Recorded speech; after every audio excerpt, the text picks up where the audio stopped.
नमस्कार दर्शकों, YouTube के मेरे चैनल में आप सबका स्वागत है। आज मैं आपके लिए लेके आई हूँ सिंह राशि का मई 2020 का राशिफल। मेरा ये राशिफल आपकी चंद्र राशि पर आधारित है। आपके सम्मुख ये सिंह राशि की कुंडली है। अगर आपकी जन्म कुंडली में जहाँ चंद्रमा लिखा है वहाँ पर 5 का अंक लिखा हुआ है तो ऐसी स्थिति में आपकी सिंह राशि बनती है और आप ये वीडियो देख के लाभ उठा सकते हैं। सबसे पहले हम सिंह राशि में ग्रह गोचर देखें। मई के माह में पंचम भाव में आपके धनु राशि के केतु हैं। माह का जब आरंभ होगा तो मकर राशि में मंगल, गुरु व शनि होंगे और 4 मई के बाद मंगल जो है वो मकर राशि को छोड़कर कुंभ राशि में आपके सप्तम भाव में आ जाएंगे। सूर्य व बुध माह के आरंभ में मेष राशि में होंगे आपके नवम भाव में। उसके बाद 9 मई को बुध जो है वो आपके नवम भाव को छोड़कर दशम भाव में आ जाएंगे वृषभ राशि में, उनकी शुक्र के संग युति हो जाएगी। और 14 मई के बाद सूर्य भी जो है आपके दशम भाव में आ जाएंगे। यानी 14 मई के बाद आपके दशम भाव में 3 ग्रह होंगे, शुक्र, सूर्य व बुध, और एकादश भाव में राहु विराजमान है। तो ये तो है सिंह राशि के जातकों का ग्रह गोचर। सबसे पहले हम बात करें कि मई के माह में एक डेवलपमेंट हो रही है कि माह के जो मध्य होगा, माह के मध्य में गुरु, शनि व शुक्र जो है वक्री हो रहे हैं। 11 मई को शनि वक्री हो रहे हैं, 13 मई को शुक्र वक्री हो रहे हैं व 15 मई को गुरु वक्री हो रहे हैं। शुक्र जो है आगे चलकर जून में मार्गी होंगे और गुरु व शनि सितंबर में मार्गी होंगे। अब ग्रह जब वक्री होते हैं तो उसका प्रभाव क्या होता है कि ग्रह जब वक्री होते हैं तो ग्रह जब मार्गी अवस्था में होते हैं तो एक भाव में बैठते हैं और जिन पे दृष्टि डालते हैं उसका फल देते हैं। लेकिन जब ग्रह वक्री हो जाते हैं तो वो जिस घर में बैठते हैं उसके पिछले भाव का भी फल देते हैं। फॉर एग्जाम्पल हम बात करें कि गुरु आपके यहाँ बैठे हुए हैं, सिंह राशि के जातकों के लिए गुरु मकर में बैठे हुए हैं मई माह में। अब गुरु जो है 15 मई को यहाँ पर वक्री हो गए। अब गुरु 15 मई को वक्री हो जाएंगे तो गुरु जो है धनु राशि का भी फल देंगे। जैसे गुरु मकर में बैठ के आपके दशम भाव को देख रहे थे, आपके द्वादश को देख रहे थे, आपके धन भाव को देख रहे थे, इसी तरह गुरु क्या करेंगे, जब धनु राशि का भी इफेक्ट देंगे और फिर गुरु आपके लाभ भाव को देखेंगे,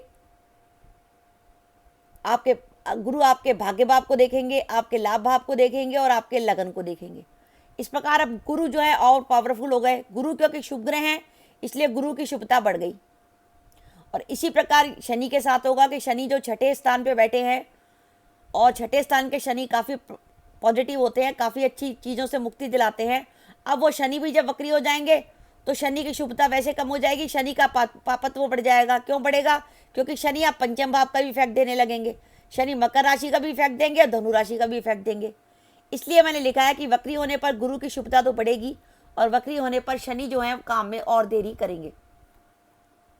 अब इसमें देखने वाली बात यह है कि आपको देखना है कि आपकी जन्म कुंडली में भी क्या गुरु और शनि वक्री हैं। इसके अलावा अपनी जन्म कुंडली को खोल के देखिए जहाँ पर ग्रहों की डिग्री लिखी होती है। फॉर एग्जाम्पल अगर लिखा हुआ है कि गुरु आपका 15 डिग्री का है, शनि आपका 7 या 8 डिग्री का है, तो उनके आगे लिखा होगा। गुरु अगर मार्गी है तो कुछ नहीं लिखा होगा और गुरु वक्री है तो या तो वा लिखा होगा या रेट्रोगेट लिखा होगा आर।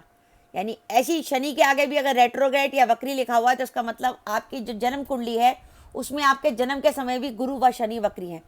ऐसी स्थिति में क्या होता है कि जब जन्म के समय में गुरु और शनि वक्री होते हैं और जब ये वैसे गोचर में वक्री हो जाते हैं तो इनका इफेक्ट ज़्यादा बढ़ जाता है। और ऐसी स्थिति में अगर कोई आपका कोई काम चल रहा होता है वो अचानक जो है काम स्लो हो जाता है और काम आपको ऐसा लगता है जैसे काम मेरा रुकने लगा। लेकिन जैसे ये गुरु शनि मार्गी होंगे, जैसे अभी ये मार्गी होंगे सितंबर में, तो वो आपका काम पुराना उसी गति से चलने लगेगा। तो ये थोड़ा सा इफेक्ट पड़ेगा क्योंकि ग्रह क्या है 2 भावों में बट गया। पहले ग्रह एक भाव में था, अब 2 भावों का फल दे रहा है। तो ग्रह की जो शक्ति कम हो गई, शक्ति कम होने से काम की जो है गति स्लो हो जाएगी। तो वक्री होने का मेन प्रभाव ये है कि काम की गति जो है आपकी धीमी हो जाएगी। अब हम देखते हैं कि सिंह राशि के जातकों के लिए मई के माह में क्या है। सबसे पहले हम बात करें पंचम भाव में जो केतु बैठा है वो आपको क्या कह रहा है। पंचम भाव का केतु जो है संतान के लिए कष्टदायक होता है। पुत्र से आपका, संतान से आपका किसी बात पे विवाद या मतभेद हो सकता है और धन संबंधी मामलों के लिए भी ये कई बार धनहानि करा देता है। गुरु आपके छठे भाव में विराजमान है जो इस बात का संकेत दे रहा है स्वास्थ्य की परेशानी, खासकर ऐसे लोग जिनको डायबिटीज़ है या जिनको किडनी वगैरह की प्रॉब्लम है उनको ध्यान रखने की ज़रूरत है। शत्रु आपको परेशान करेंगे क्योंकि गुरु छठे भाव में बैठा है। शत्रु ऋण रोग शत्रु के भाव में बैठा है।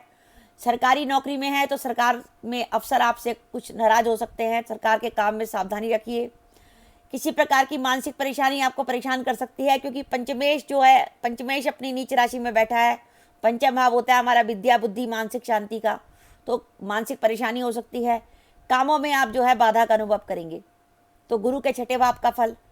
अब हम बात करें मंगल जो आपके दशमेश होकर सप्तम में बैठे हैं, तो दशमेश होकर सप्तम में नवमेश होकर सप्तम में बैठने से भाग्य की दृष्टि तो आपके लगन पर हो गई, लेकिन उसके साथ ही क्योंकि मंगल एक पापी ग्रह हैं, जब आपके सप्तम भाव में बैठेंगे तो जीवन साथी का स्वास्थ्य खराब करेंगे, आपके क्रोध की मात्रा को बढ़ाएंगे, दाम्पत्य दुख सुख में विघ्न आएगा, भाई बंधुओं से आपका कोई विवाद हो सकता है।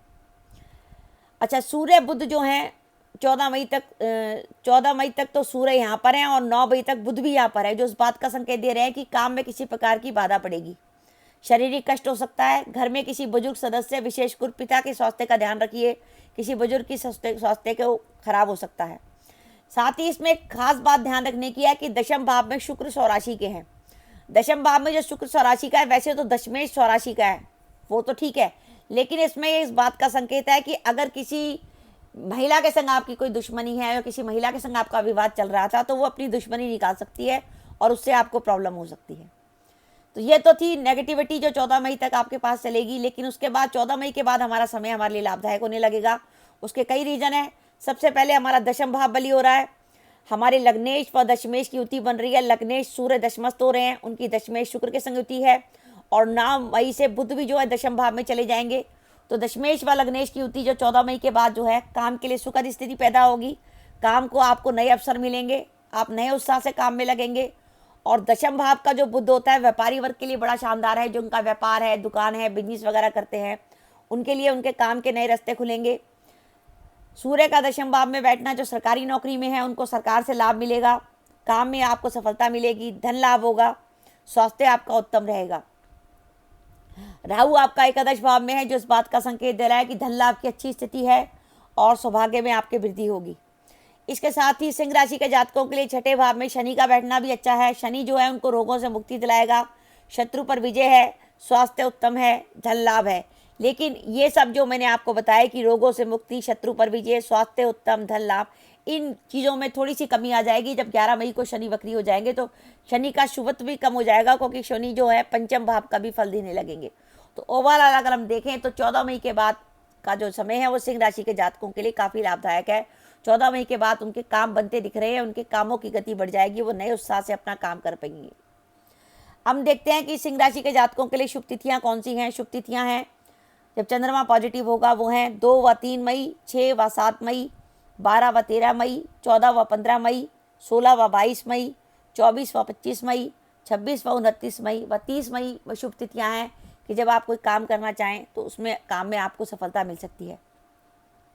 अब मैं आपको शुभ तिथियाँ बता रही हूँ। जब चंद्रमा आपका चौथा, 8वां, 12वां होगा, इन शुभ तिथियों में ध्यान रखिए, किसी महत्वपूर्ण कार्य का विचार ना करें, अपनी हेल्थ का ध्यान रखें। यह शुभ तिथियाँ हैं 1 व 8 मई, 9 व 17 मई, 18 व 19 मई, 27 व 28 मई। तो दर्शकों, यह था सिंह राशि का मई माह का राशिफल।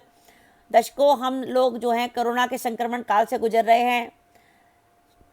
इस समय हमारे लिए पहली प्रायोरिटी होनी चाहिए अपनी हेल्थ का ध्यान रखें, और दूसरी प्रायोरिटी होनी चाहिए कि लॉकडाउन जब हमारा ख़त्म हो तो हम नए सिरे से अपने काम को शुरू करें, जो काम हमारा रुक गया है।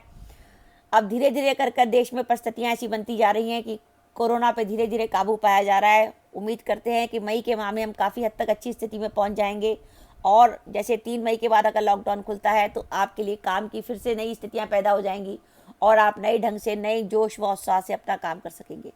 तो दर्शकों, आपको मेरा सिंह राशि मई 2020 का राशिफल कैसा लगा, पीछे कमेंट बॉक्स में कमेंट करके बताइए। इसके साथ ही दर्शकों, अपना वीडियो समाप्त करने से पहले मेरी आप सबसे प्रार्थना है कि अगर आपने मेरा चैनल अभी तक सब्सक्राइब नहीं किया तो कृपया चैनल सब्सक्राइब कर दें, साथ ही बेल आइकन को भी दबा दें, जिससे जब भी मैं अपने वीडियो अपलोड करूं उसके नोटिफिकेशन आपको मिल जाएं और आप मेरा वीडियो देख सकें। इसके साथ ही नमस्कार दर्शकों, जय माता दी।